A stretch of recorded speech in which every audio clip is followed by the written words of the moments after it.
के उठावले शिव के मंदिर लाला के पूजन करे जा के उठावले शिव के मंदिर के पूजन करे जा के पूजन करे जा पाप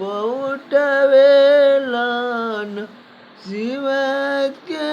मंदिर लाला मामी पूजन करे जा हे लाला मामी पूजन करे केरे न मांगल अनदान लक्ष्मी केरे न मांगे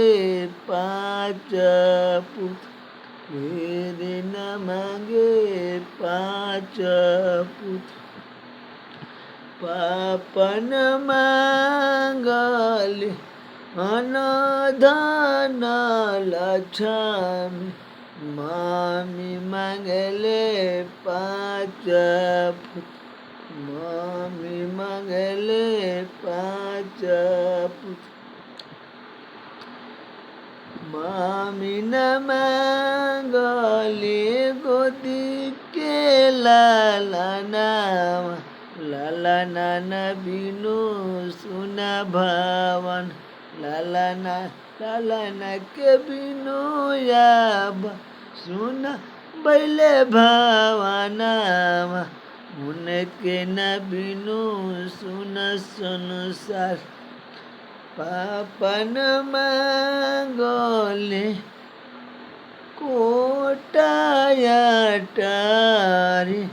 मामी न मांगेले ना गुद मामी न मांगेले ना लालन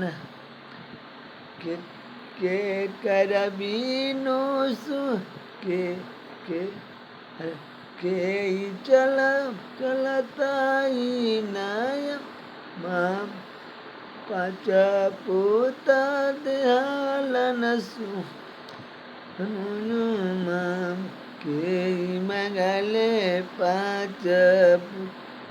गावता उपेंद्र बाबा शिव के भजनिया रखिया नया अपने चोर रखिया नया अपने हो चोर गावता उपेंद्र बाबा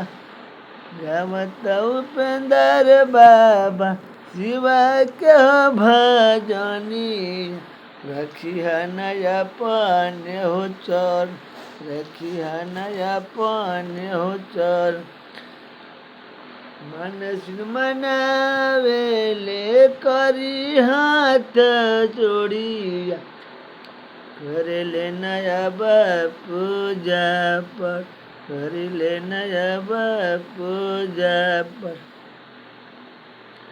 हाथ जोड़ी करी लैना ये तने यार जिया सुन भैया सन सर मोर।